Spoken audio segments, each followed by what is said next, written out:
This handsome young man who has been beaten black and blue is Aster, the adopted son of the Elmheim family head. They are the strongest military lineage on the continent, having dedicated their swords to protecting the imperial family for generations. The head of the family is named Roderick A. Elmheim, and he is the only person in the kingdom to possess 7 wings. During a deployment after a slaughter that swept clean the battlefield, he came across his heavily injured son standing behind him. Roderick asked about his well-being with fake concern, but Aster exposed his cruel father's plot, revealing that he had used Aster's unit as bait for the battle from the very beginning. After using them up, he discarded them without a shred of pity. Hearing this, Roderick coldly humiliated him, stating that being bait was the only value a wingless person like him possessed. Many years ago, Roderick met him when he was just a dying infant in a blizzard. He took him in and raised him, and because of that, Aster did everything he could to repay that life-saving debt. But because he wasn't a blood relative, he lacked the wings needed to truly repay his father's kindness. Constantly mocked by his peers, he was told that a wingless loser who didn't even have a crest shouldn't dream too big. What they were referring to was the wing crest. The more wing crests one possessed, the greater their latent magic power. Aster was the only one in the Duke's mansion who couldn't use magic, and his siblings called him the wingless one. However, he didn't lose heart. He risked his life training with his sword every single day. He believed that one day, this loyalty would be rewarded. In the end, all he received was an ambush and his father's cold words. What right does a mediocre tool like you have to demand expectations? You're an eyesore, get out of my sight immediately. Aster finally realized the depth of his own foolishness. He gripped his sword tightly and charged straight at him. But unfortunately, Aster was stopped by 2 of his siblings and bound tightly with red chain. He crawled humiliatingly under the insults of his father and brothers, asking in despair why he was saved in the first place if he was just meant to be discarded. Only through that question did Aster learn the earth-shattering secret. It turned out that from the beginning, the power of the 7 wings was within his body. After revealing the truth, the cold-blooded Roderick turned on his heel and left. He left a weakened Aster lying in the snow for his 2 brothers to finish off. In the moment close to death, he suddenly felt something strange. He vaguely felt his body being wrapped in warmth. Aster slowly opened his eyes to find himself in the body of a newborn baby. He was lying in the arms of a woman. Suddenly, he heard the sounds of soldiers shouting to each other during a search. They had to find that woman at all costs and bring the newborn baby back to Lord Roderick. Just hearing the name Roderick, he dazedly remembered that he too had once been picked up on a snowy night. He realized he had returned to the day Roderick found him in the blizzard. Afterward, Aster struggled with all his might to escape the woman's arm. He told himself he must save himself to survive, and never let himself fall into the hands of the Duke's family again. Although his limbs felt as hot as if they were on fire, he still crawled through the thick curtain of snow. Aster crawled for a distance before collapsing at the feet of a small young lady. The little girl turned her head and called for her father, Viscount Hyfried. He quickly scooped him up in his arms and said worriedly,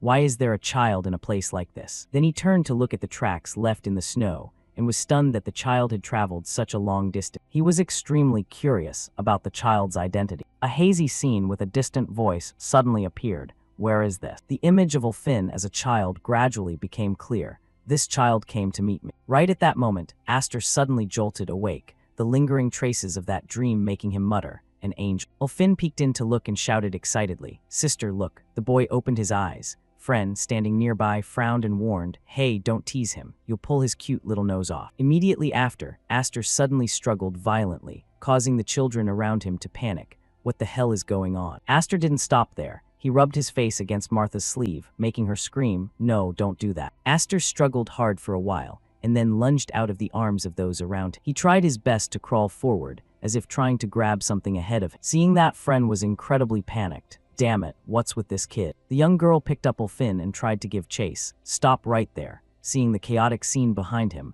Aster was very confused as to why they were chasing him. Before long, he gnashed his teeth, as if pouring all his magic power into lunging forward. The pupils of his eyes glowed with a strange light. Immediately after, Aster's small body was suddenly lifted by a mysterious energy.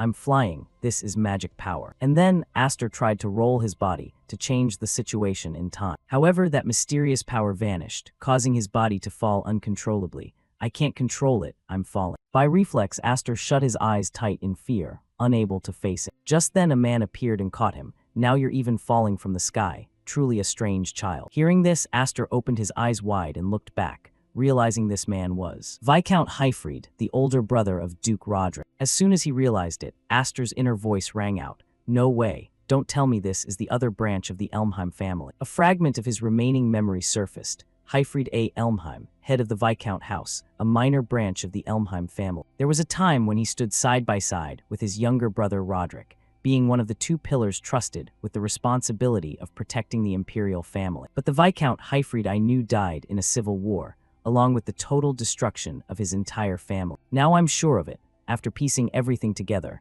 Aster realized with shock that he really had returned to the past. Aster let out a helpless sigh. I tried to escape the Duke's family, only to be picked up by his older brother. Later, Aster lay nestled in a woman's arms. She looked at him with a worried gaze. The child's magic went wild, so he flew into the sky. It seemed so. I knew he wasn't an ordinary baby. Then the corners of her mouth curled into a friendly smile. The woman hugged Aster tightly and comforted him. You must have been so scared. You're safe now. Hearing those words, he could only stare with wide eyes, understanding nothing. Hyfried, standing nearby, also looked over instinctively and smiled. He gently reached out a hand to touch Aster and whispered, "This child carries an unimaginable power within him." Hyfried lifted his shirt to reveal the pattern on his back and remarked, "This mark is the proof." When the woman saw the mark, she gasped in shock. This is the 7 wing. Aster himself was shocked when he saw the mark. Why did this appear on my body? As soon as he said that, his pupils dilated as if he were remembering something. He remembered Roderick's words from his previous life.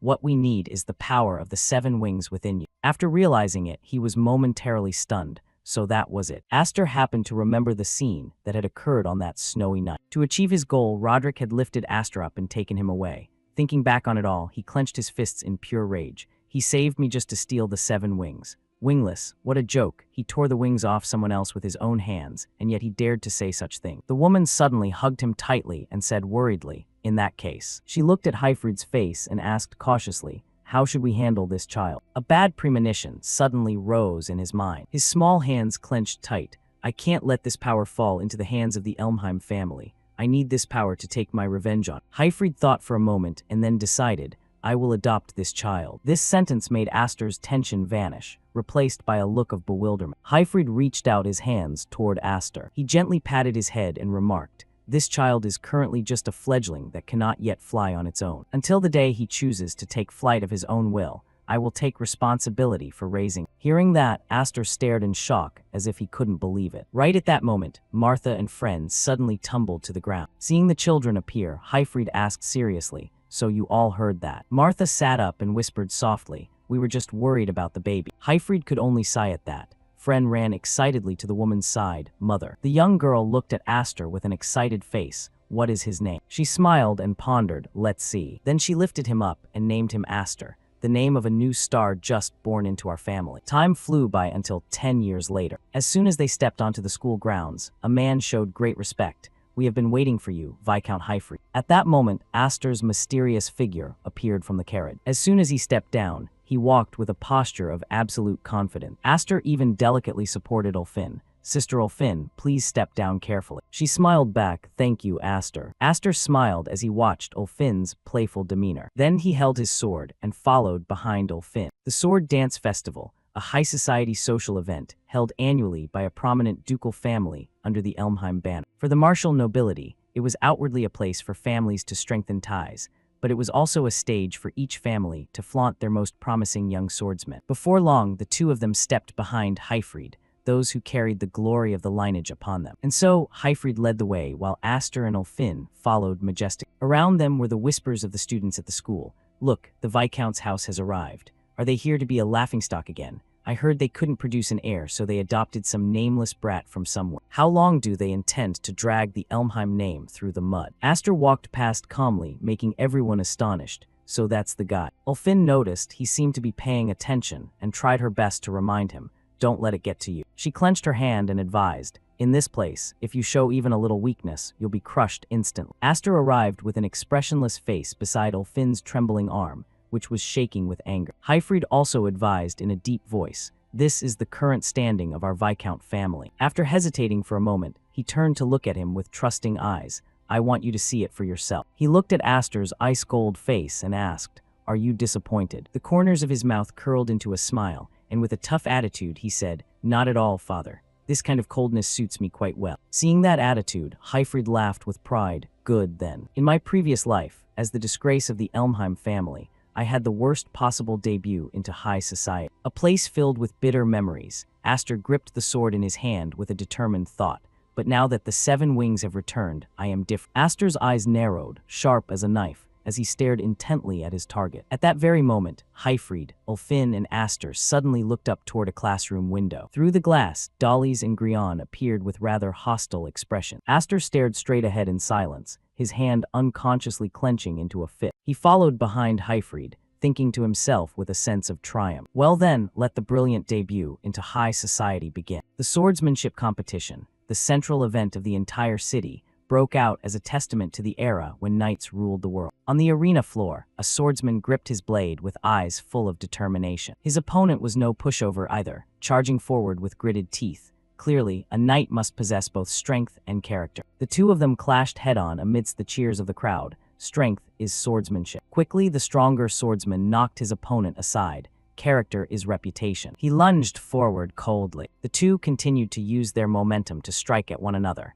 and there is one thing that proves a person possesses both. A mark gradually appeared on the swordsman's hand, and his eyes glowed bright. The swordsman swung his blade directly, shattering his opponent's weapon, leaving his foe in a completely tattered state. Finally, he raised his sword high to the admiration of everyone present. The ultimate symbol of all is the wing crest. The winner is always the one whose wing crest is clearly displayed on their body. Ulfin, in the stands, covered her ears in discomfort. This place is still suffocatingly intense. She silently recalled the faces of Fren and Flare from earlier and sighed. No wonder Flare and Fren didn't want to come. Meanwhile, Aster only remained pensive, keeping his head bowed low. He suddenly remembered the miserable scene when he had lost to Dollies in the past. Ulfin looked over at Aster curiously and called out, "Aster." She asked worriedly, "Are you nervous? After all, this is your first sword dance festival." Contrary to his previous state, he replied confidently, "Actually, no."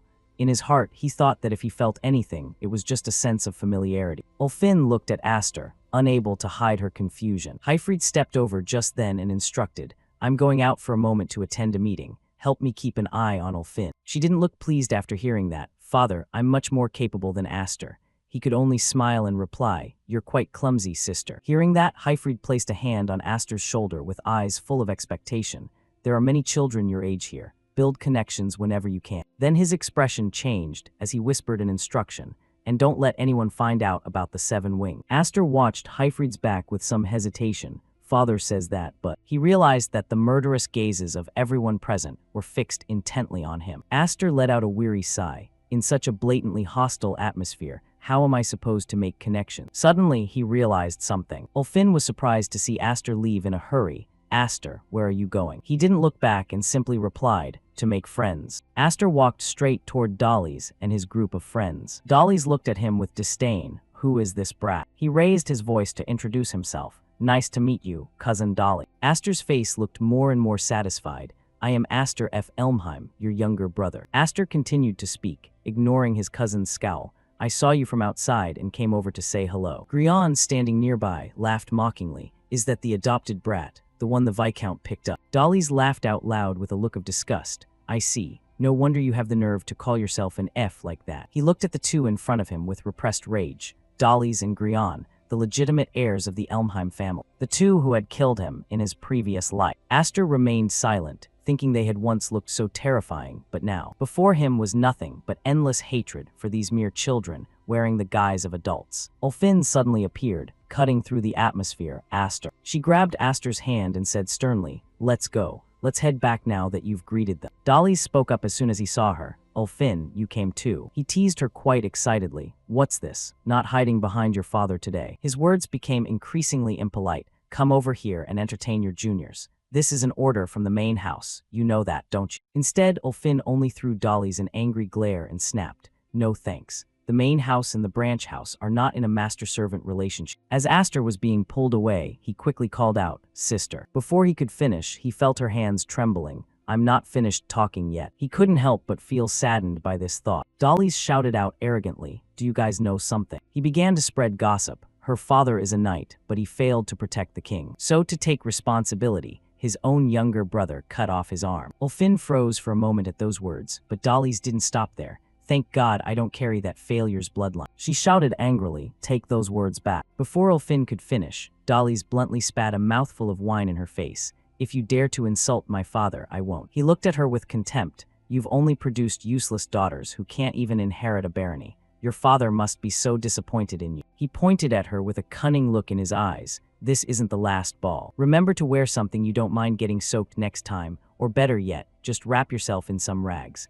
Ulfin could only stand in silence, clutching her skirt in suppressed grievance. Aster stood still, thinking that he had been worried on the way here. He looked at each of their faces. I thought that when I met them again, I wouldn't feel angry anymore. Thinking this, Aster took the wine bottle from their hands. Then he approached Ulfin and placed a hand on her shoulder. But thankfully, he didn't hesitate to throw the bottle back to Dolly's. Hey, Dolly's, he caught the bottle warily. Aster immediately swung his sword and sliced the wine bottle in two. You're still the same piece of trash you've always been. Wine splashed all over Dolly's, leaving him in total shock. Grian looked on worriedly. Brothers. While he only gently licked the wine stain off his sword and said, What? It's just grape juice. Then he used the same look Dolly's had used earlier, saying with total disgust, It suits a parasitic noble like you perfect. Flashing back 3 years prior, a piercing scream rang out to stop it. Aster. Hyfried warned, Are you trying to kill your sisters? Stay where you are. He ordered sternly, Snap out of it. Witnessing this scene, Hyfried was momentarily stunned. So this is the Seven Wings. I never imagined it hidden such dangerous power. In his heart, he wondered if this kind of power could truly be controlled. He himself felt very confused and full of self-doubt, because and you too, Aster. Just then, a subordinate rushed into the room to report, Viscount, there is an emergency. Those present frowned in annoyance at the sudden interruption. What is it? We are in the middle of negotiations. The subordinate stammered, Yes. Finally, he managed to report, the heads of the main house and the branch house. The sons of both sides are dueling. Hyfried scowled the moment the words were spoken. What? Roderick, on the other hand, revealed a deep and inscrutable gaze. As soon as he heard the news, he stood up decisively and left. At the same time, Ulfin also came running. Father. He paused slightly. Ulfin, she asked, what happened? The voice of a duke rang out with excitement. Look over there. He seemed very satisfied. A fratricidal battle within the Elmheim family is not a common sight. His gaze carried a hint of judgment. Though let's see how this match ends. Everyone in the room was simultaneously struck with curiosity. The Duke's mouth curled. This sword dance festival might just turn into a disaster down on the field. Dolly's raised his sword heroically. Daring to pick a fight with the ducal family, you're a fool. Just a bastard raised on the streets. You don't even understand the gap in power. The crowd watching went wild. Is that a four-wing crest? Truly the heir of the ducal family, a completely different level. He couldn't hide his smugness. Well, show me your wing crest. He didn't stop attacking or challenging him. Or are you too ashamed to call it out after seeing mine? Aster alone maintained an uncanny calm, bragging about such a mediocre pattern. He replied disdainfully, I truly can't bring myself to do something so shameful. This statement completely enraged Dolly. Not letting him get any angrier, Aster proposed, If I win, you have to apologize to my sisters. Got it, cousin. He agreed readily, Fine, but if I win, you'll be my dog. Dolly's eyes were full of self-confidence. I'll order you around for the rest of your life. His attack was very quickly blocked by Aster, but because the power was so great, he was pushed back, stirring up a cloud of dust. Aster's hands gripped his sword even tighter. Dolly spoke up arrogantly, This is the power of one who possesses it. With that, he rushed in like a storm, seeing this. Ulfin was endlessly worried. Aster. The sharp-haired count noted that Dolly's swordsmanship was still immature. Looking at the current situation, but no matter how poor the technique, the overwhelming amount of mana from the wing crest is enough to compensate for everything.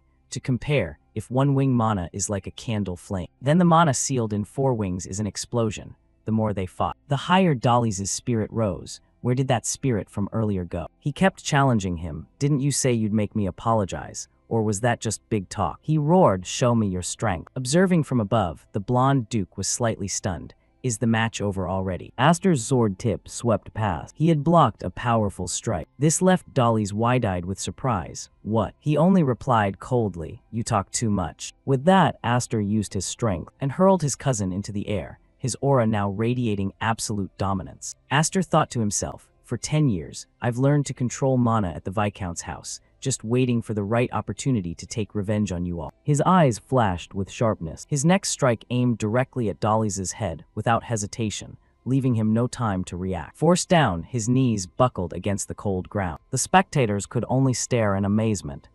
Dolly's was being forced back, He himself couldn't understand it. I have 4 wings. Aster remained silent, not uttering a single word. Dolly's sword looked as if it were about to snap in two. The amount of mana being emitted was massive. Only now did the crowd truly erupt. Is he really about to win? They commented excitedly that Dolly's was being completely overwhelmed, with no chance to resist. Everyone felt their hair stand on end. Does the Elmheim family still possess such a monster? His actions continued. Hyfried's mood grew anxious. This is bad. Dolly's grit his teeth in endurance. He tried to remember what had happened in the past. He stammered out, "Hey, stop." A scream also rang out from above. "No, Aster." A massive source of power erupted. Everyone was treated to an incredible spectacle. Dolly's sword actually broke in half. It was over. He even sent a message. "Next time, you should wear rag." Aster emphasized every word. "Something you don't mind getting soaked, cousin." He felt within himself that he was no longer the wingless Aster. Ulfin looked at him and smiled with satisfaction,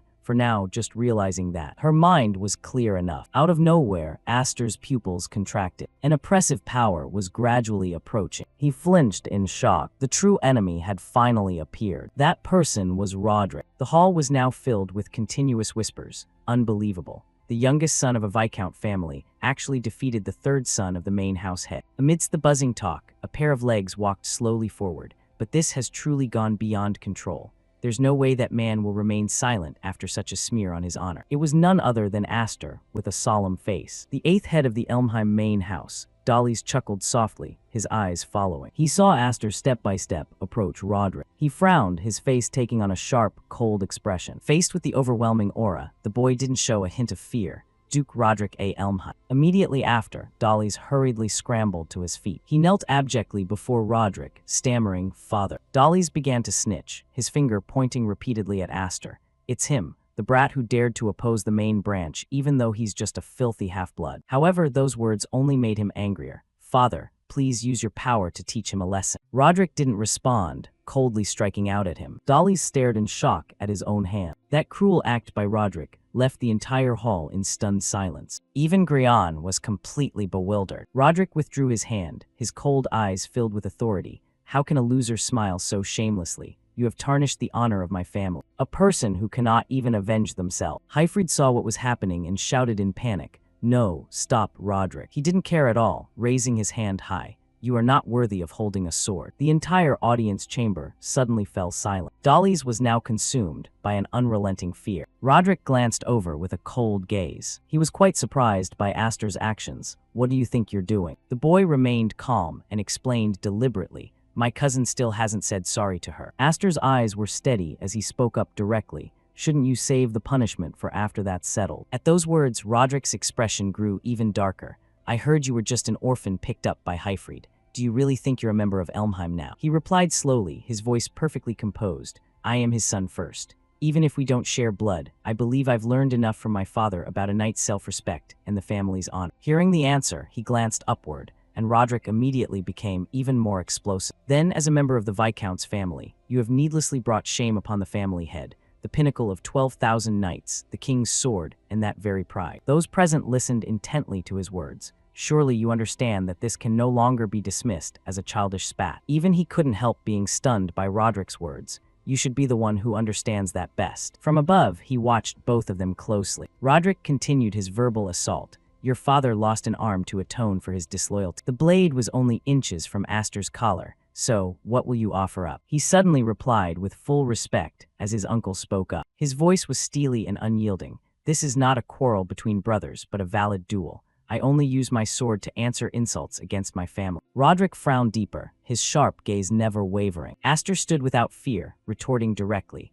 A person who cannot avenge themselves is not worthy of holding a sword. Those were your words, weren't they? I have no intention of losing so much as a finger. Ulfin, watching from above, trembled at his words. He raised an eyebrow, his eyes full of interest. He's only 10 years old. You've got to be kidding me. Nevertheless, Roderick maintained his stern expression unchanged. A moment later, he finally yielded. Turning away slightly, he said, I see. However, Roderick suddenly turned back. Then take your stance. Aster immediately got into a defensive position, ready to react. The sword blade swept past him. He didn't hold back. The power of the strike sent Aster flying. Witnessing the scene, Ulfin covered her mouth in shock. Hyfried panicked and immediately shouted, Roderick. He angrily swung his sword toward Roderick's back. He calmly and quickly parried the strike. Hyfried landed safely back on the ground. He rushed toward the boy in worry. Aster, are you okay, Aster? However, all that was visible was a broken sword. Hyfried couldn't believe his eyes. Surprisingly, Aster was still standing firm. Though covered in injuries, his gaze remained determined. Roderick glanced coldly at such stubbornness. Without a word, he turned to leave. Roderick walked with a dark face, his fists clenched tight. As soon as he left, Aster lost his balance and stumbled, falling down. Hyfried caught him anxiously. Aster. Aster spoke with difficulty. I kept my word, father.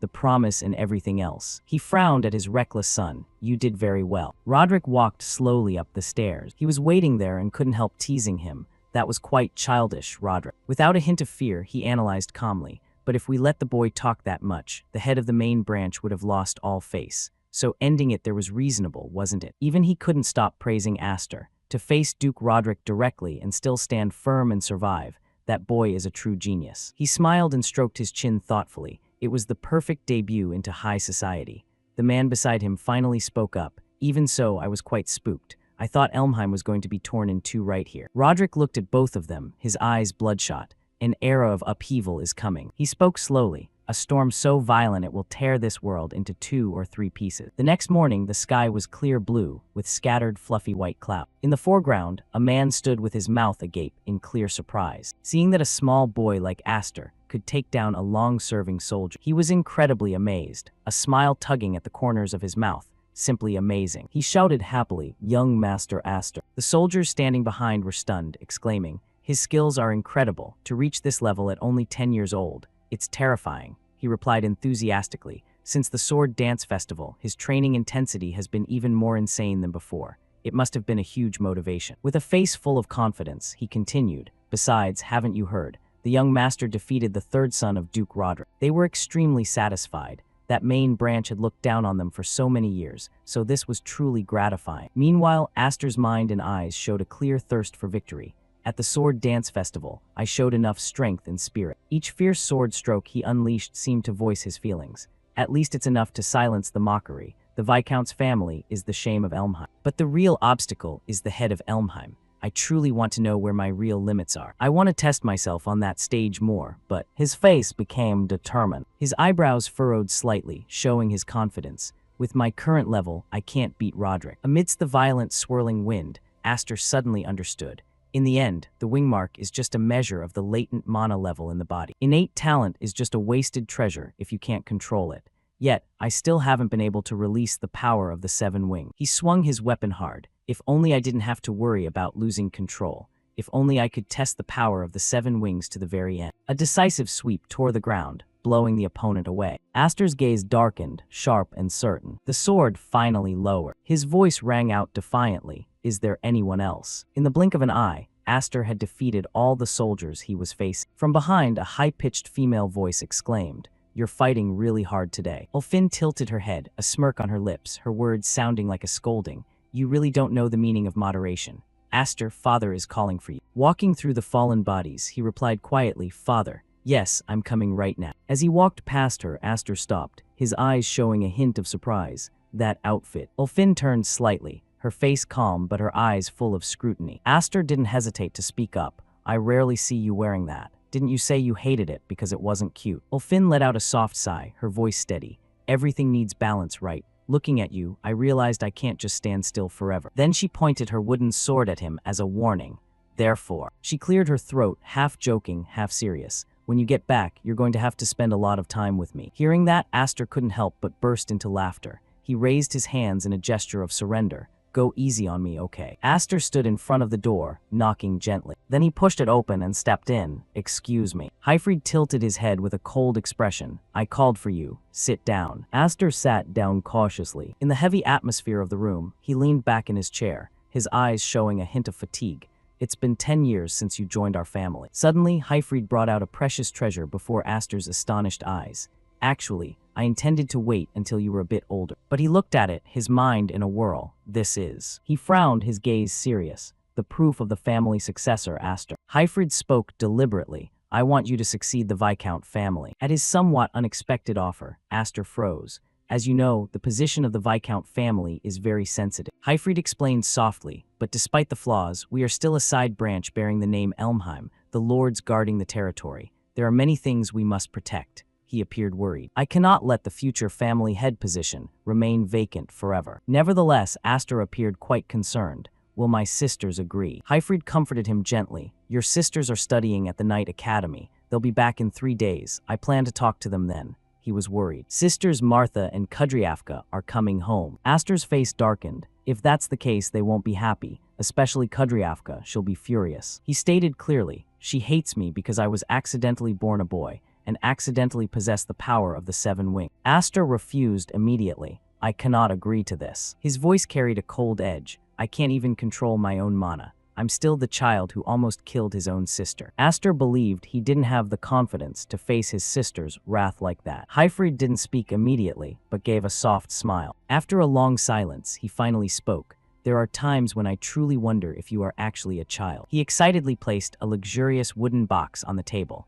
This ring was originally the reward for your performance at the Sword Dance Festival. He carefully observed the box, but perhaps you'll like this better. His eyes instinctively lit up. Aster appeared excited. That is, Hyfried explained in a low voice. What's inside is the magic sword Gram, a blade that eats mana. This sword can restrain the power of the 7 wings. Hyfried led him to a forest. Aster asked curiously, if it's just to test the sword, wouldn't the training hall be enough? No, this is just to prepare for the worst-case scenario. He remembered, when you were younger, you had a tendency to tear the house apart quite frequently. Hyfried raised the sword, his gaze serious. The magic sword Gram is a legendary treasure, only passed down to the eldest son of the Elmheim family. This sword was originally entrusted to the main house, but I personally brought it back just for you. The steel flashed the moment the blade left its scabbard. Aster's pupils contracted, his eyes shocked by the blinding light. The sword was strangely forged, unlike any weapon he had ever seen. Is this thing a sword? As you see, it has no blade. A blue aura swirled around the steel, while deep red energy erupted violently.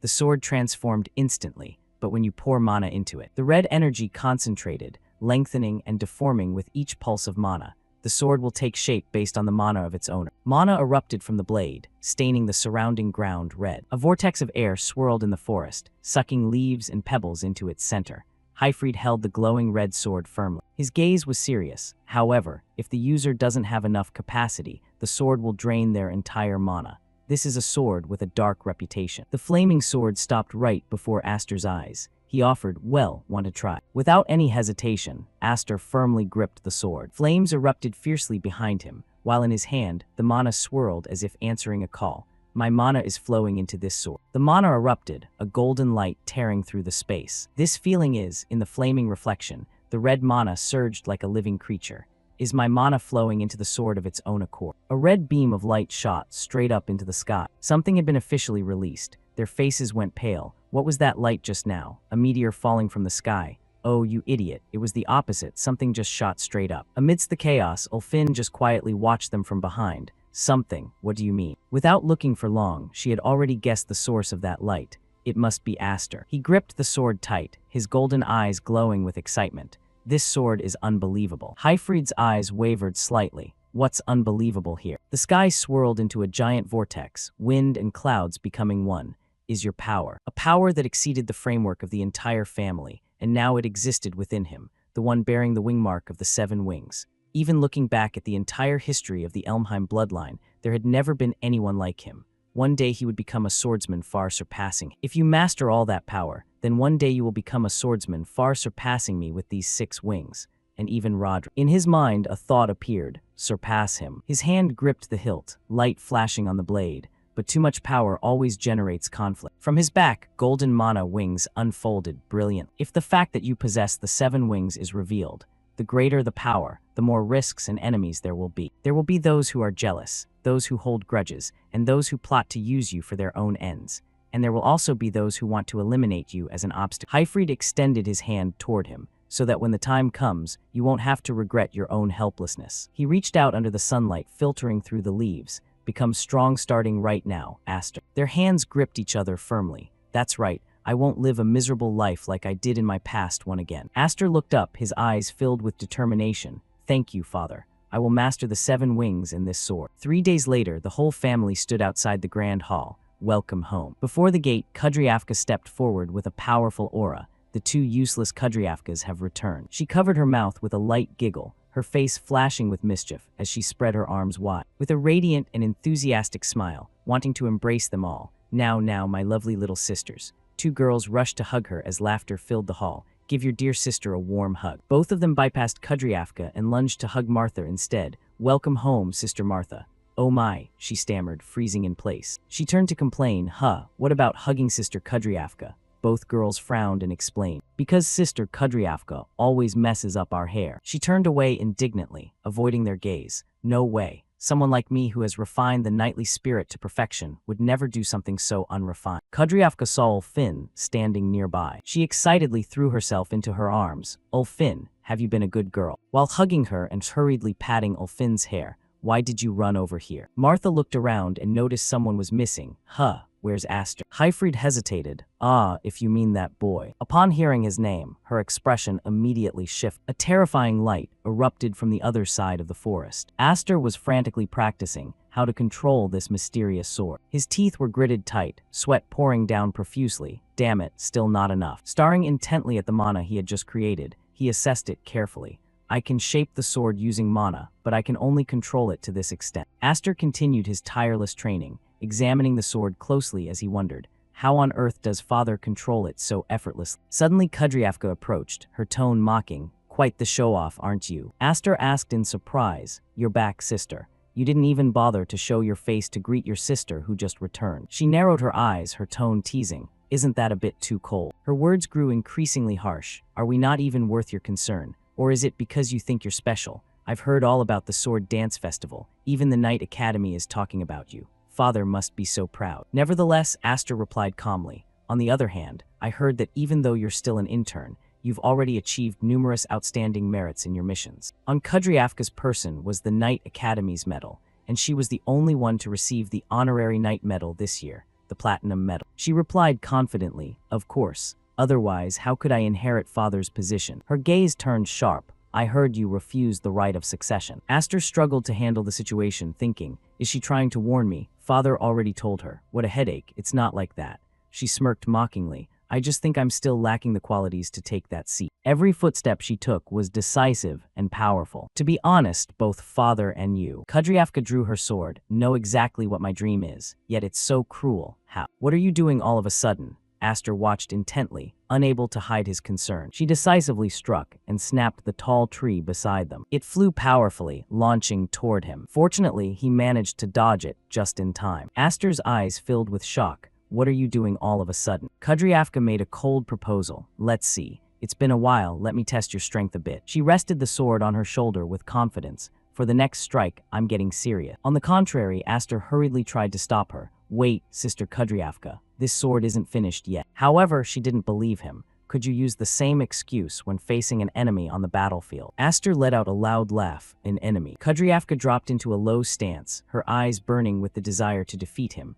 A knight must always consider themselves in the middle of a battlefield. If you keep holding back, I'll crush you, understand? He stood there dazed and worried. This is no joke. Seeing her lunge at him with sword in hand, I'm trying my hardest just to keep my mana from exploding right now. His eyes grew sharp, but there was no other choice. If he didn't, she would truly. He struggled to withstand the force. Otherwise, Kudryavka will kill me. The entire forest immediately fell into chaos, the surroundings blurred. Kudryavka continued to press forward with her sword. Your swordsmanship is as sharp as ever. I didn't expect you to keep up with my strikes, especially since I've leveled up at the Knight Academy. She continued her speech. However, what is with that half-baked swordsmanship? Kudryavka swung her sword with great power, forcing Aster to retreat in a stagger. Your mana control is a total mess. He tried to land his feet safely on the ground. Aster couldn't believe it and shouted, Sister Kudryavka, you really aren't showing any mercy. He suddenly thought back to his memories. She has always been this way. Just because I'm the only boy in the Viscount family with the right to inherit power. Aster recalled the things he had gone through as a child. And because she is a special existence,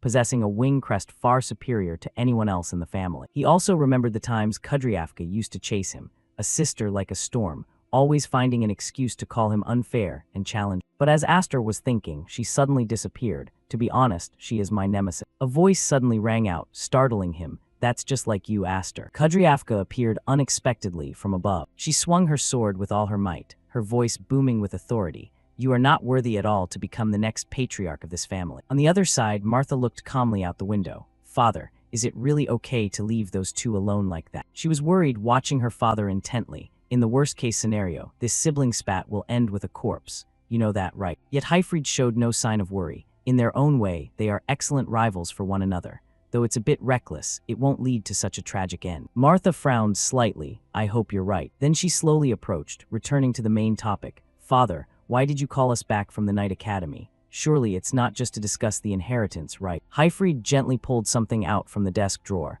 That is indeed correct. Martha was truly shocked, unable to believe her eyes. The item pulled out was a letter, a summons from the Elmheim clan. It seems the elders, who hold power in the main house, want to see their grandson with their own eyes. She looked down and rubbed her chin thoughtfully. This is a serious problem. Hyfried's face turned solemn as he glanced away. In the worst-case scenario, he slowly spoke the worst possibility. We might lose Aster. Meanwhile, Aster was trying to counterattack. Stop talking nonsense. I've already refused the inheritance. You heard that too, didn't you, Kudryavka? However, Kudryavka didn't hold back at all, and that's exactly what makes me furious. She swung her sword decisively toward Aster. Too heavy. He thought to himself in his heart. It feels like I'm fighting a buffalo wielding a sledgehammer. His hand suddenly made a light, flexible rotation. That action made Kudryavka lean forward. He raised his sword high and shouted, "Are you even going to listen to me?" She wasn't worried by his actions at all. You're just running away, aren't you? Kudryavka swung her sword with calm precision. The violent power sent him reeling. His back slammed hard against a tree. What kind of monstrous strength is this? Her blade continuously gathered mana on its own. Only knowing how to swing a sword is third-rate. Kudryavka calmly passed judgment. Controlling mana is second-rate. She stood there and continued. Only when you master the path of the magic blade can you be considered first-rate. Her gaze could not hide her disgust. How disappointing, Aster. Kudryavka slowly explained. The difference in wing crests directly reflects the amount of mana we can contain. They say a one-wing difference means a threefold increase in power. Then she held up 2 fingers. In other words, in terms of magic firepower and stamina, my second-rank 5 wings is far inferior to your 7 wing. Her voice carried a hint of teasing. And yet you evade a direct confrontation with that cowardly swordsmanship you favor. She smirked mischievously. Can you not trust in your own power to reach the ideal realm of swordsmanship? Kudryavka suddenly brought up a past event. Or are you afraid you'll lose control again, like you did 3 years ago? Aster was stunned, realizing. Afraid, me, afraid of the 7 wings' power. He looked at the sword in his hand and thought about everything. I never even thought about that. Have I been unconsciously suppressing my own strength? Doubt couldn't help but rise in Aster's heart. Is the reason this sword is so unstable because I've been forcibly suppressing the mana? However, before he could finish the thought, Kudryavka used her mana. Aster, you have everything I've ever desired. She gripped her sword tightly. If you just let that luck rot without even knowing it, then I have every right to be arrogant. Without hesitation, she lunged forward. Hand it all over to me. Aster refused to give in and took a defensive stance. 2 powerful flows of mana immediately clashed. Seeing that, she was bewildered and couldn't help but shout. It pushed back my full power strike. Aster spoke up slowly and calmly. Thank you, sister. Thanks to you, I've realized the truth. Seeing him charge, Kudryavka thought. He's lunging without even defining the blade's shape. She lunged forward in panic, trying to swing her sword. No way. He's already drained his mana from that last attack. At this moment, Aster thought to himself. The infinite mana potential hidden within the 7 wings. He silently calculated the next move. Currently, I can't control all of it. But in this very moment, instead of maintaining the sword's form, I'll concentrate all the mana exactly at the point of impact. Kudryavka suddenly smiled. So you've thought of a way after all, you idiot. Aster suddenly whispered something. This second life I happen to obtain. A strange mana mark appeared behind him. I absolutely will not waste it. And that goes for this power too. Aster remembered his important things, both the sword and the family. No matter how much I achieved, it still felt like I was empty-handed. Those words left Kudryavka bewildered. A second life. He gathered the dense flow of mana. For that reason, Aster aimed directly at her sword. He suddenly vanished, causing doubt to rise in Kudryavka. What? Then she stammered. The sword disappeared as if it were someone else. Aster whispered. There will be no more suppression. Only now did Kudryavka sense the anomaly. She suddenly jolted, her eyes wide with shock. Kudryavka spoke up slowly in a daze. Is this my room? A voice unexpectedly rang out. You're finally awake, huh? She immediately replied, Sister Martha, I woke up really late. Kudryavka bolted upright. Right after that, she tried to remember what on earth happened in the match with Aster. However, she happily recounted that Aster was the one who carried her back here on his back. As she spoke, she pulled back the curtains. He said you fell asleep right in the middle of the match. He even said it must be exhaustion from the long journey. She glanced at the sword. That's not right, Kudryavka thought. Her heart was filled with many reflections. In that final moment, I really thought I was going to be cut down by Aster. She couldn't help but be amazed by what happened then. But actually, right before impact, Aster dispelled that mana blade. Even Kudryavka herself could feel it. Only the residue of that mana brushed past her body. Thinking back carefully, there was no way Aster would kill his own sister. She couldn't suppress the doubt in her heart, but in that exact moment, I truly thought I was going to be killed. Kudryavka suddenly smiled. He really was an obnoxious little brother to the core, even though he was clearly much smaller than her. Then she suddenly gripped her sword. Sister Martha, is Aster going out to battle again this time? Kudryavka aggressively tossed the blanket aside. I don't accept that match. She insisted this time I'll use my full strength right from the start. Martha suddenly interrupted. If it's Aster you're talking about, he's already gone. You know that, right? Those words left her completely stunned. She calmly explained that a summons from the main house had been sent specifically to Aster, so regarding that matter with father earlier. You didn't know. Her face was now filled with utter confusion. She shouted in panic. I never heard anything about that. At that moment, the carriage was racing down the road. Aster remained calm, gazing out the window. Hyfried slowly spoke, giving instructions. The people we are about to meet from now on are the elders who silently assist the Elmheim family like shadow. He continued to explain. Former heads of the main family and branches,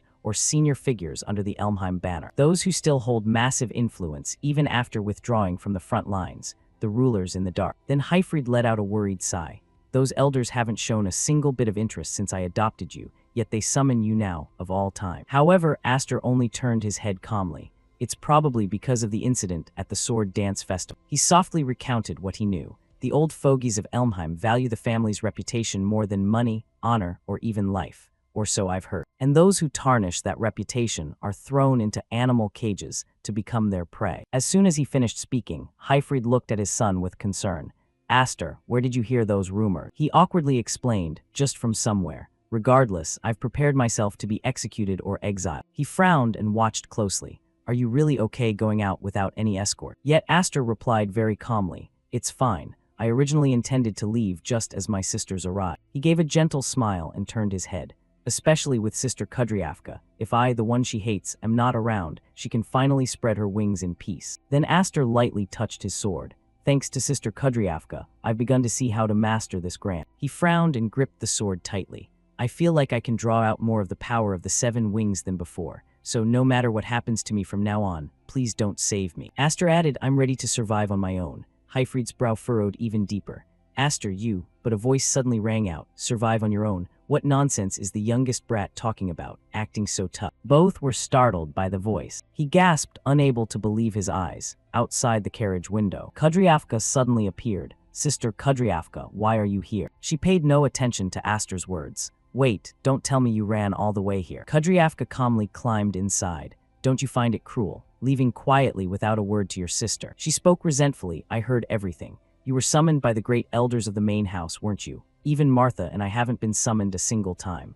Hyfried hurriedly interrupted, flustered. Kudryavka, I think you understand, but taking you to the main house is. She gently sat down next to Aster. I understand. I heard father called us here to watch over everything while he's away. I understand perfectly. Kudryavka's eyes turned sharp as she glanced sideways. But this summons means there's a shift happening, so we must be that cautious. Her voice rang out again. Sister Martha already said it. You know, Aster might not return. Hearing those words, Aster gently spoke to comfort her. You're exaggerating. I'm just going to talk to them. But whether I return safely or not is indeed a concern. But then Kudryavka suddenly pointed straight at his face.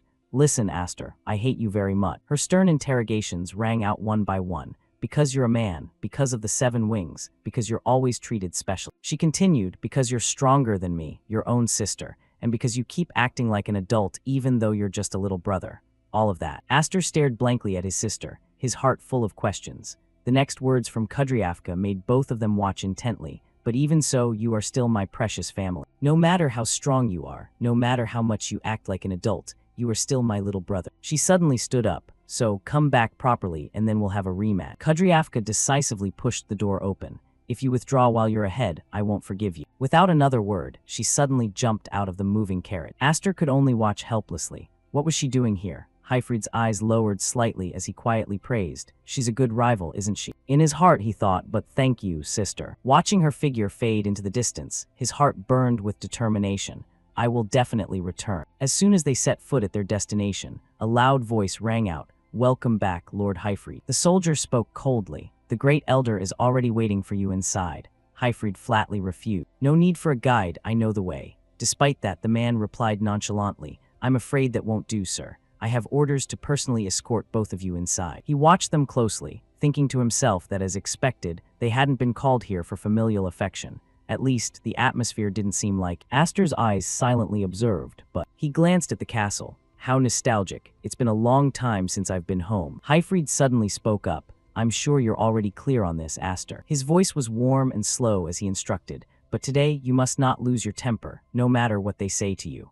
Aster replied indifferently, "That depends on their attitude." Hyfried helplessly shut his eyes. "That is exactly why I said they are a headache." He continued rambling, "Listen, the person we are about to meet is—" At that moment, Aster's gaze swept across the training ground. Dolly's was nowhere to be seen. With his dominant hand crushed, he probably won't be back on duty anytime soon. Hyfried's voice pulled him back from his thoughts. "Are you listening, Aster?" Under his father's gaze, Aster replied clumsily, "Yes, of course I am." He affirmed firmly, "I'll be well-behaved and quiet today. Besides, my second sister warned me that it's best to return in one piece." The door to the room slowly opened. The soldier following them immediately reported, "Lord Hyfried and his son have arrived." An unpleasant voice suddenly rang out. "You've finally arrived. It's been over 10 years, hasn't it?" The old man continued, "Well now, my grandson Hyfried." Hyfried immediately knelt down and spoke respectfully. "It has been a long time, sixth family head." He immediately corrected himself. "No, it should be great-grandfather." Aster glanced at the person before him.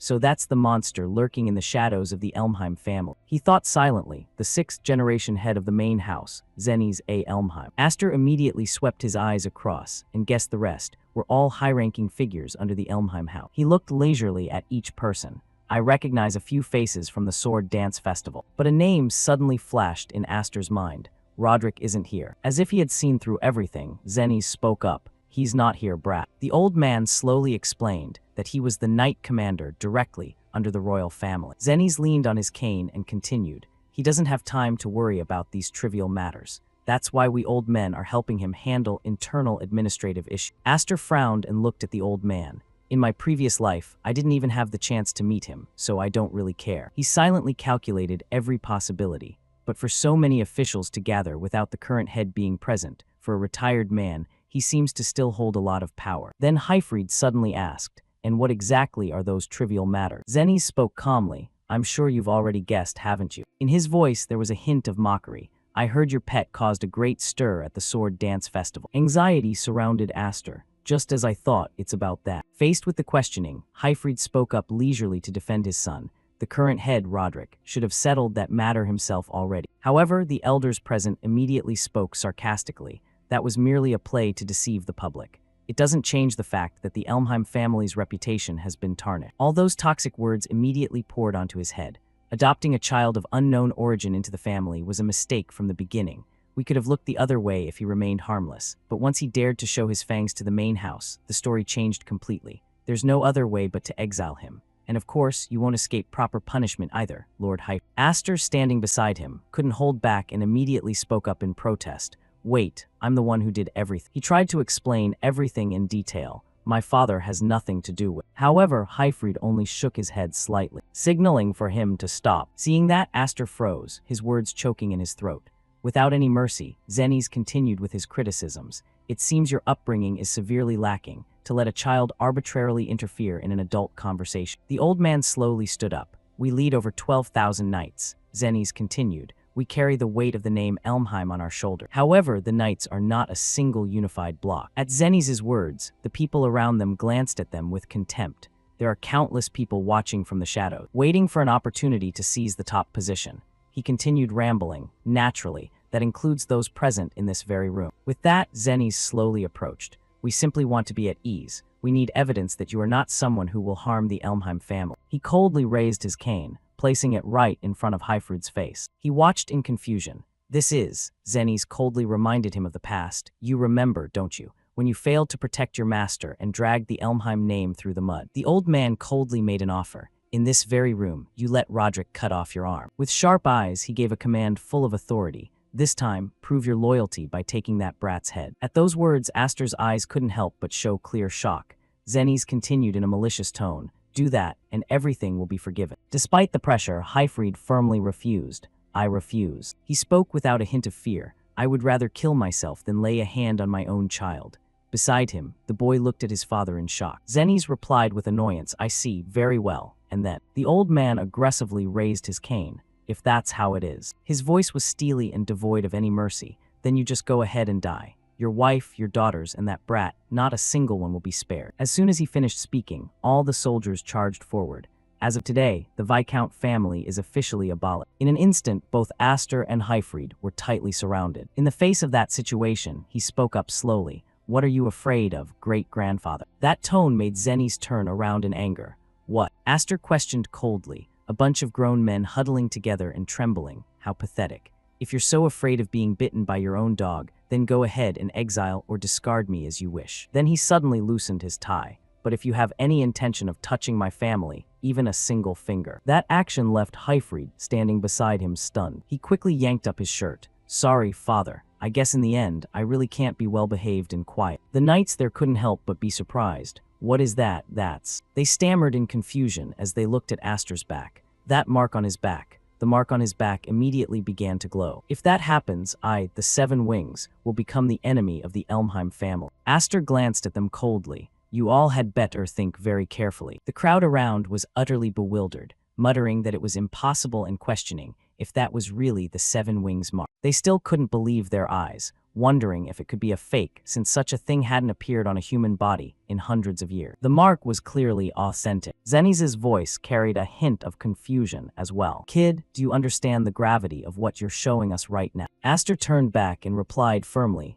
I do. Aster's decisive answer made the green-haired Viscount incredibly excited, causing him to clap and laugh loudly. Noticing everyone's eyes on him, he gave a sheepish smile and told them to excuse him and please continue. On this side, Zenny's began to explain that, first of all, a crest is an organ that produces mana, gifted to humans by the spirits in ancient time. By passing that power down from generation to generation, humans have continuously refined its strength. Yet until now, no human has ever reached the Seven Wings, except for the elf race, who originally created those crests. Aster immediately questioned, are you suggesting that I am one of the elves? He continued, if your Seven Wings are real, then it's highly possible. This succession of disadvantageous statements directed at Aster's position made Hyfried feel deeply angry. Aster spoke up, I am the son of a Viscount. At this point, I don't care about my own body anymore. All I want to know now is whether you all are ready to face me. Even if I am expelled from the Elmheim family, countless noble houses would flock to welcome these Seven Wings. To those who always fear rebellion like yourselves, that would be a massive threat.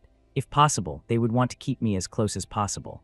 A symbol of the Seven Wings, even surpassing Grand Duke Roderick. This affirmation startled everyone else in the room. Aster thought to himself, as the old man said earlier, even the Elmheim clan isn't a unified bloc. The truth is a rebellion is coming. A large-scale civil war will swallow this entire country. I've seen that future once before. To ensure that I and the Viscount's family survive what's coming, I want to clearly define things right here. Who is an ally and who is an enemy? Even if he had to take a few risks. Aster's somewhat arrogant words actually amused Zenny. Haha, do you truly believe you're that valuable? There's no proof your Seven Wings are even real. Aster smiled, his voice sharp. If you don't believe it, then go ahead and kill me. If you do, it means war between me and all of you. As he spoke, Aster felt a bit of fear in his heart. If the Elmheim family were truly serious, killing someone like him wouldn't take any effort at all. How will they act now? Will they take the bait? Outside, the green-haired Viscount clapped once more, then stood up to join the conversation. It seems we're just talking in circles here. Great Elder, how about we set a trial for the kid right here and now? Hearing this, the blonde Viscount gasped. Count Maze, what are you doing?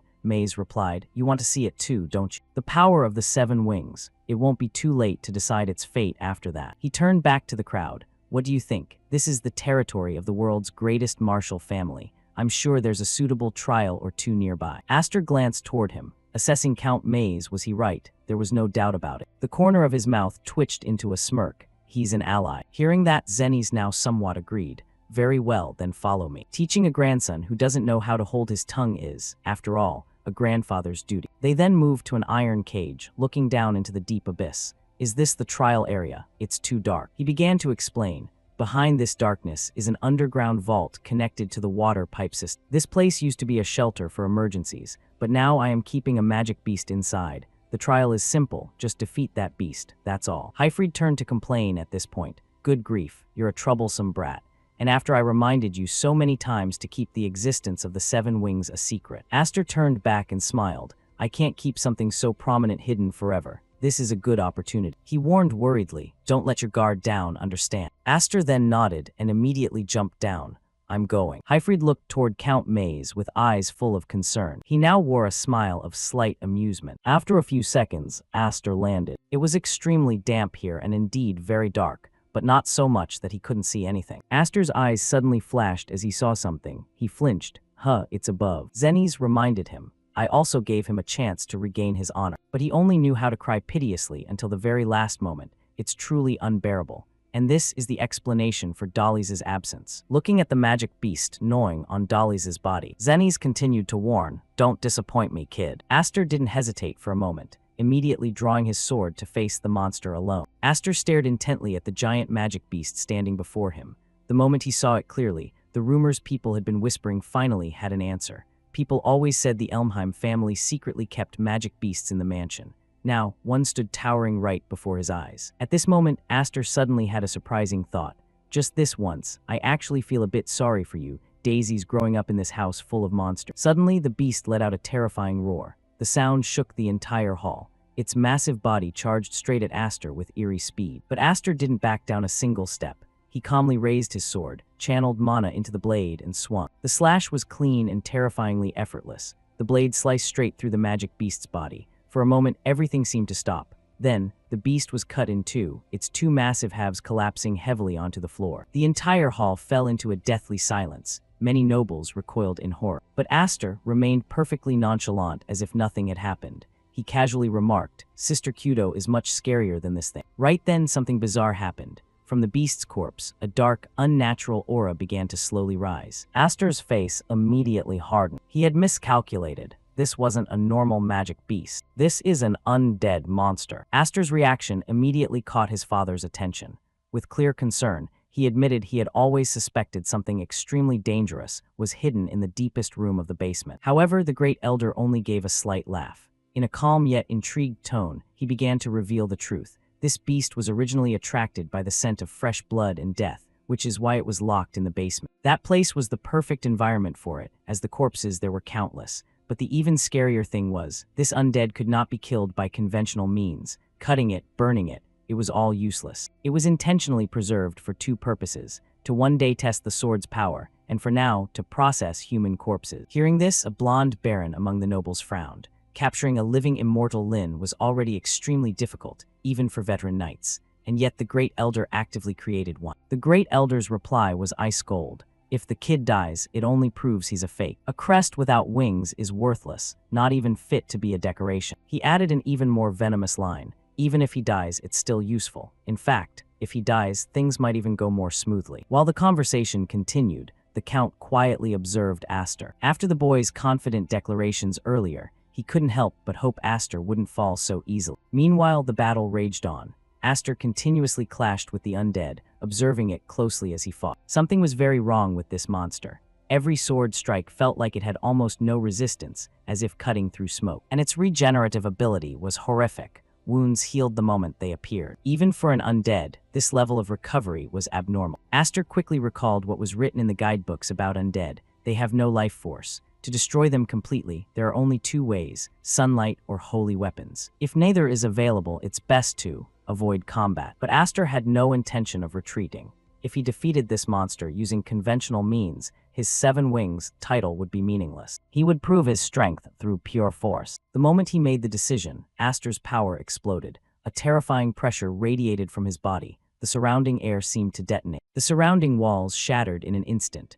The stone floor cracked, and debris flew wildly throughout the hall. The crowd gasped in horror. What kind of mana is this? So this is the power of the 7 wings. What's happening down there? Did the kid defeat it? questions rang out one after another. Down below, after the explosion left the entire cage submerged in dust. Then, waiting for the dust to gradually settle, the protagonist's body appeared without a single wound, not a single wound at all. Seeing this, the great elder clicked his tongue and said, "What a pity." Then suddenly, the beast raised its giant foot. Before Aster could react, its foot slammed hard into the ground. The entire earth shook violently. Aster was buried under the giant foot of the monster. Aster's father cried out in panic, but the Count immediately stopped him. The beast thought it had won, but under its foot, Aster was smiling. Everything was going exactly as he had planned.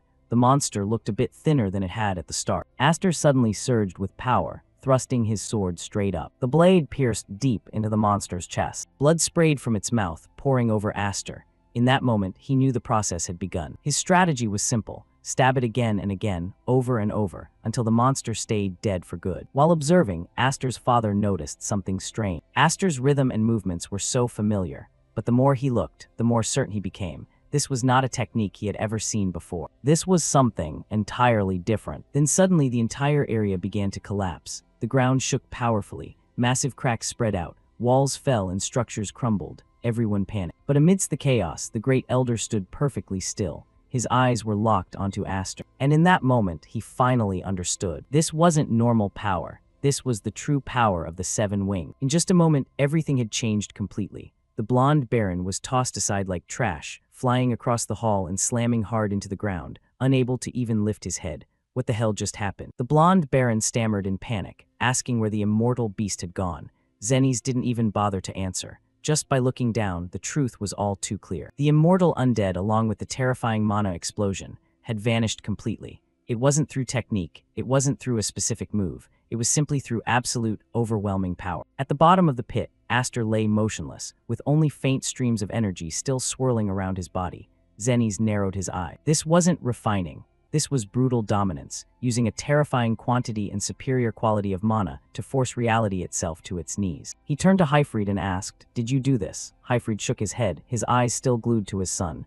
"No. Even I didn't expect the boy to progress to this extent." Count Mage stepped forward, his voice full of anticipation. "So Aster has passed the trial, hasn't he?" Zennies walked slowly past the nobles, his voice calm yet decisive. "I have no objection." Mage quickly ran to the edge of the pit and shouted, "Aster has passed, come on up." From down in the pit, Aster's somewhat tired voice rang out. "The chains got caught in the swirl. Drop a rope down for me, would you?" A short while later, in Zennies' private room, the atmosphere was suffocatingly heavy. Zennies looked at Aster silently for a long time and then asked, "Are you sure there won't be a second chance?"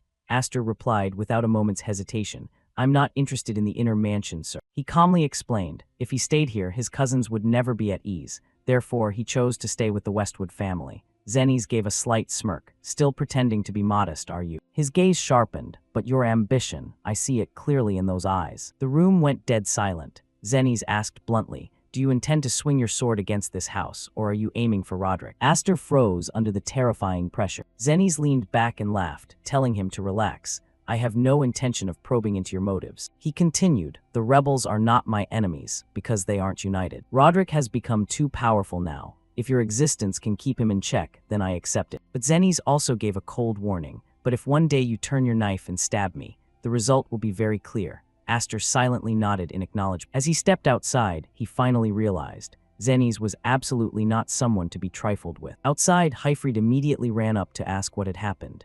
Aster replied, "I was invited into the inner sanctum, but I refused." Hyfried was in deep shock. Before the atmosphere could grow more tense, Count Mage cut in, laughing loudly. "A pity, your future would have been much easier in the inner sanctum." Aster looked at him. "Then why did you help me earlier, uncle?" Mage laughed heartily. "Just testing a gutsy brat, that's all." His voice suddenly turned serious. "From this moment on, you are officially one of the Seven Wings." Having said that, he glanced to the side once more. The surrounding nobles went silent, but their minds were filled with greed, fear, and calculation.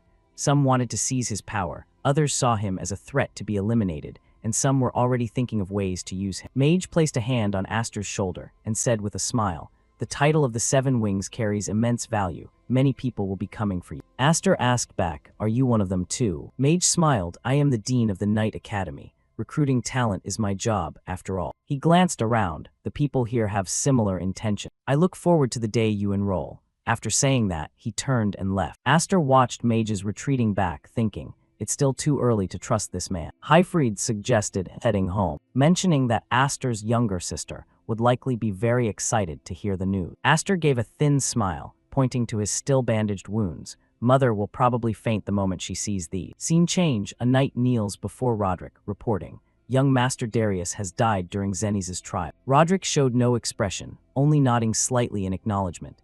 He then asked further about Hyfried being summoned and what had transpired. The knight quickly reported everything that had happened. After hearing it all, Roderick spoke calmly. The Seven Wings has returned. The knight was astonished. You knew beforehand, my lord. If things continue like this, the balance of power maintained within the family for so long is going to collapse. Should we not take action? He suggested. Roderick smirked. Just leave it be. If a single incident like this could shake Selma, then Selma would have fallen a long time ago. No need to rush. The Seven Wings will eventually belong to me. Until then, let Aster grow and see just how far he can go. 4 years later, the gates of Terisal Knight Academy, entrance exam day. A crowd of candidates huddles together. There were whispers as some people recognized Aster. Everyone was surprised because he had now fully grown, standing there with complete composure and confidence. A young man stepped forward, placing papers on the table. The content clearly stated, the state and the Knight Order will not be held responsible for any casualties during the exam.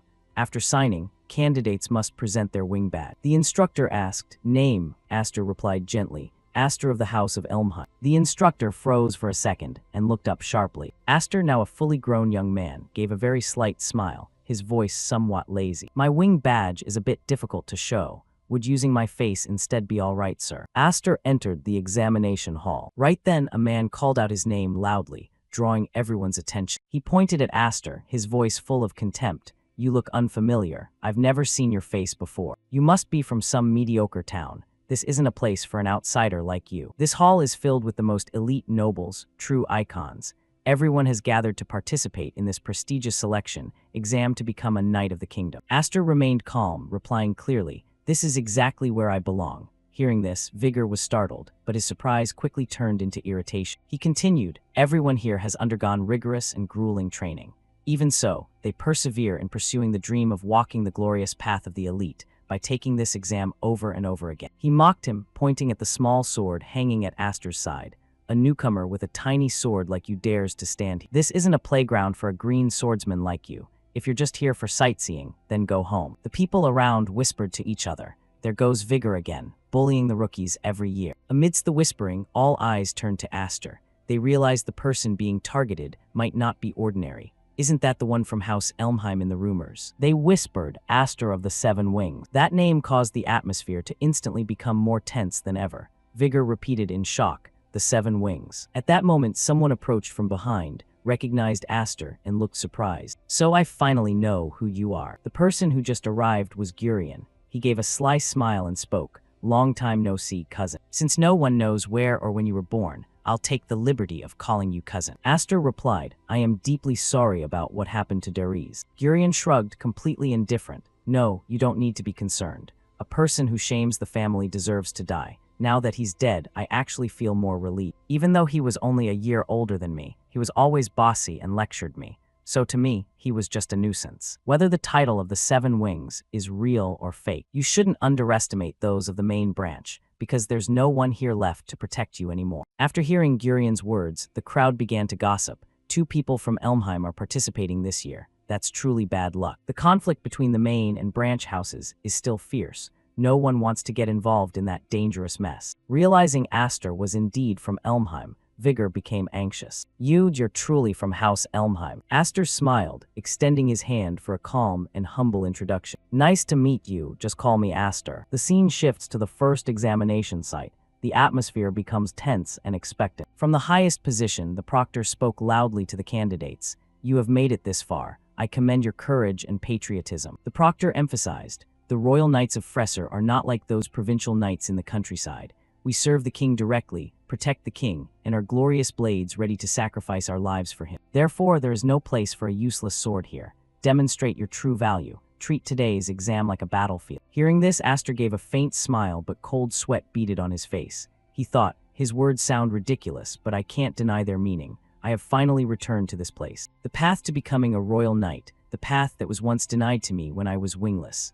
Ahead is a world of power that was once completely out of my reach. At the pinnacle of that world, a single person still reigns, Roderick, the commander-in-chief of the Royal Knights. With burning determination, Aster vowed silently, "Just wait, Roderick, I will catch up to you in no time. But first, I must pass this selection exam." The proctor's voice echoed with authority. "It is time to begin," he declared without hesitation. The first exam, the Tower of Arrows challenge. The moment he finished speaking, the air changed violently. From unseen directions, arrows flew in like rain. They struck the candidates with ruthless precision. One person was hit directly in the eye and collapsed instantly. The surprise and brutality of the attack sent a shockwave through the crowd. Aster stood frozen, witnessing the horrific scene. The proctor continued calmly. "The last person standing will be the winner." Many were hit immediately and fell. Panic spread like wildfire. The remaining candidates began to scatter in survival instinct. Amidst the chaos, desperate cries rang out. "What do we do now? Run, standing still is certain death." A few people tried to organize. Everyone group up, shield each other, block the central arrows. From above, the proctor watched calmly, as if he had anticipated this. Those retaking the exam from previous years already knew how to react. But even so, the survival rate was only about 30%. These measures were only superficial and would soon reach their limit. What I want to see is superior problem-solving ability, the kind that only those bearing the wing badge can achieve. In the middle of the chaos, Aster stood perfectly still. He neither ran nor defended himself immediately. As arrows tore through the battlefield around them, Vigor saw this and was both irritated and confused. What is that idiot doing standing in one spot? Is he paralyzed with fear? Gurion stood not far away, smirking. "Weakling, just stand there and die like a porcupine." Suddenly, Aster moved. With clear intent, he drew his sword. A brilliant red aura erupted from his body, exuding terrifying power and authority. Every arrow that flew toward him was effortlessly parried. The sight left everyone stunned. Those witnessing it could hardly believe their eyes. He deflected every single arrow. A faint smile appeared on Aster's lips. Confidence replaced his initial stillness. "Go ahead and fire everything at me." Aster stood alone amidst the endless rain of arrows lunging at him, but not a single arrow could touch him. Vigor was completely shaken by the terrifying sight. Shock and horror choked him. He stared at Aster, his mouth stammering incoherently. Moaned, "Monster, what kind of monster is he?" Realizing not a single arrow had pierced through, the proctor watched from a distance.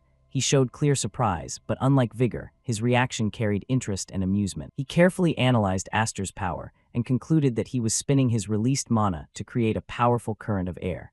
The precision and control behind this technique were truly impressive. He seemed to have enveloped himself in a raging storm. Gradually, the fierce red energy storm began to subside. The surrounding students watched in fear mixed with awe. Has it stopped? Is it over? As the dust settled, the proctor noted the situation.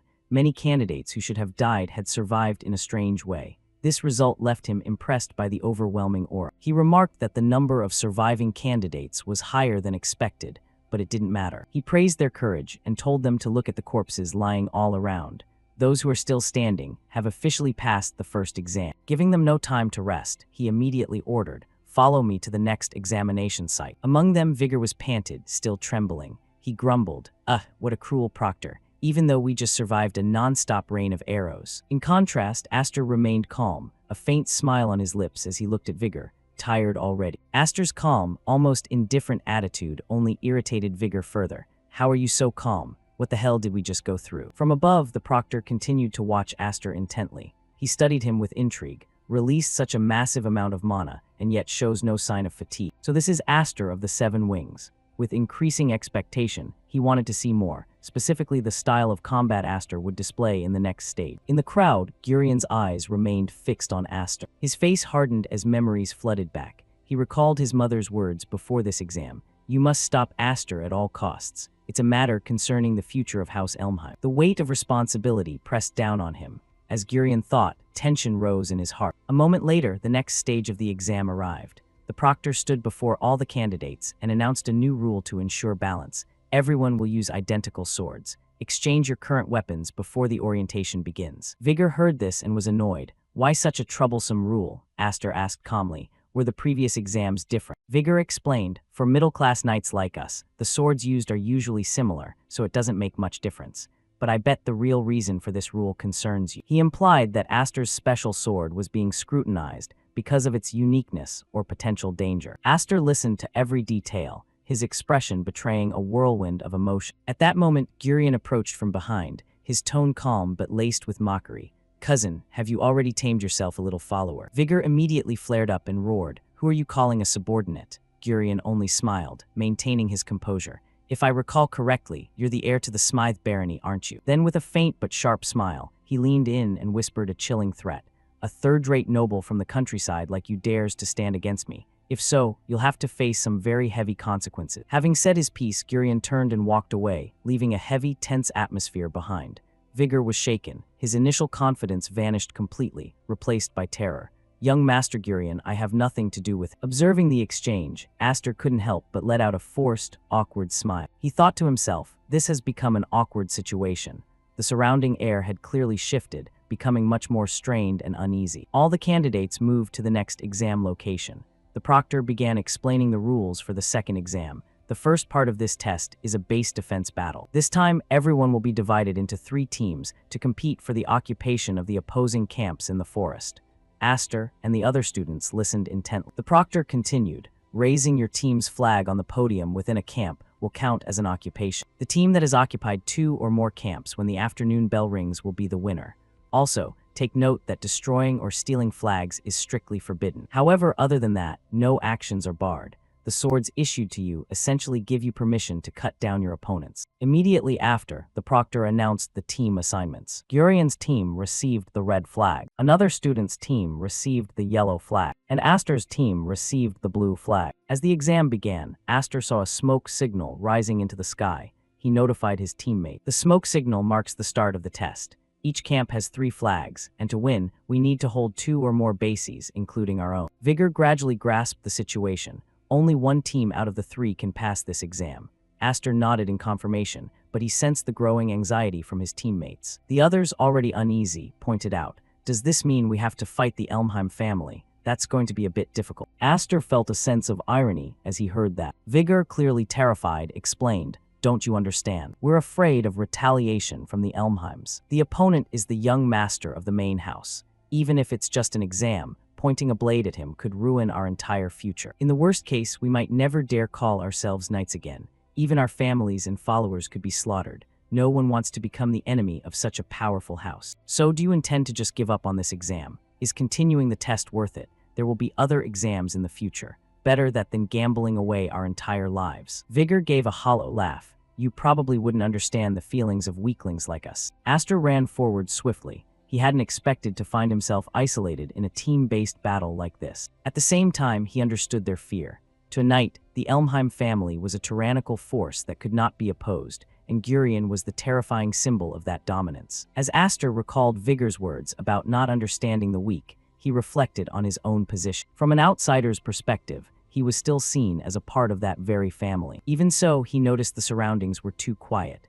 No battles had started yet, making him wonder if everyone was being cautious or if something else was happening. As he entered the combat zone, he flinched. The captain of the yellow team was already there waiting. He stood with his flag. It seemed Aster's solitary arrival had been anticipated.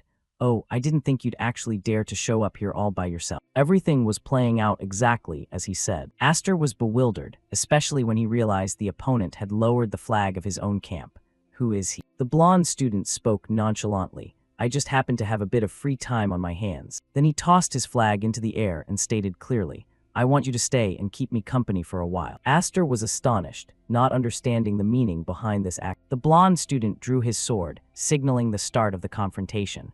What on earth is the meaning of this? Meanwhile, elsewhere in the forest, a massive alliance had formed.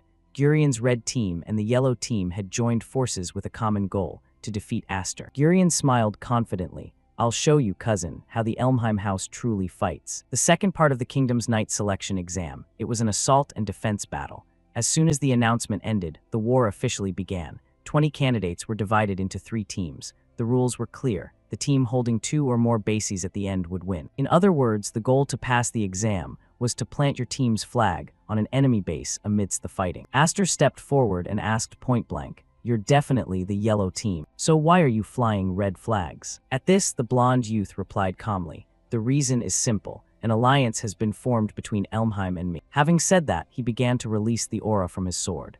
The surrounding air immediately became tense and heavy. The referee appeared and clarified the identity of this person. He was the eldest son of the Nolan family, a lineage famous as the founders of imperial swordsmanship. His name was Christopher Nolan. He was a five-wing crest-bearer. The referee continued. In the first exam, he was overshadowed by the seven-winged genius, so he didn't stand out much. But in the Arrow Tower trial, only two people passed through without even changing their expression: the seven-winged Aster and the five-winged Christopher Nolan. Both are extraordinary talents possessing incredible potential. It's a shame that two such talented individuals have to face each other in this situation. Over here, hearing that, Aster immediately asked, "This is an alliance with Elmheim, isn't it? Do you really understand what you're doing? Even if you do this, in the end, only one team can win." Christopher heard this and calmly parried Aster's attack. "I understand perfectly, and since Elmheim is on our side, I've decided that the main house will be the winning team."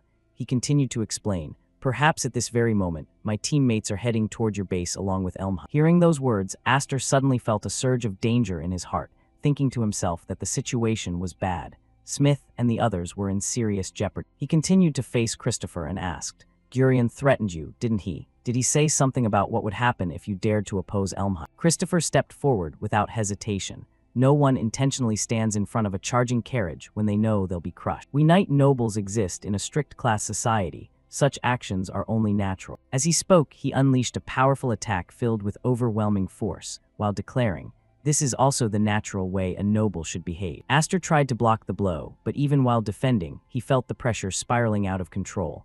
In the next instant, his sword suddenly snapped in two. Looking at the broken blade, Aster realized something was wrong and thought, "There's definitely a problem with this sword. Did that proctor earlier intentionally give me a defective item?" Suspicion lingered in his mind as he tried to grasp what had happened.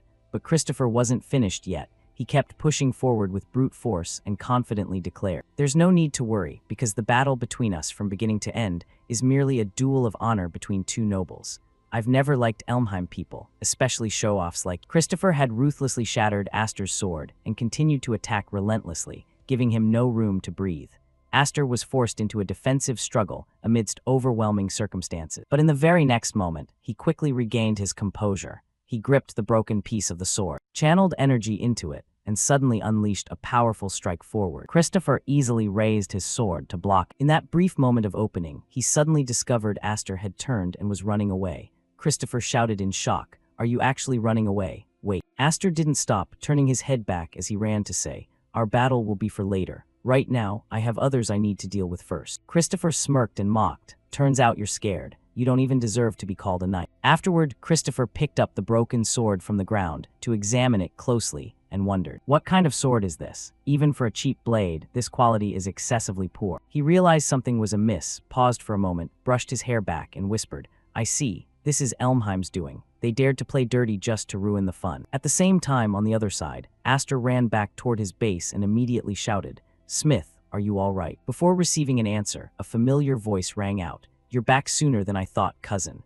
The one standing there was Gurion, the one behind the entire plan. Gurion continued, "He once boasted that he alone was enough, making me actually look forward to it a bit. How is it on your side? Over here, we've just occupied the third base. For now, you could call this absolute dominance." But before he could finish his sentence, Aster cut him off. "Gurion, what have you done to my teammates?" His question made him slightly annoyed.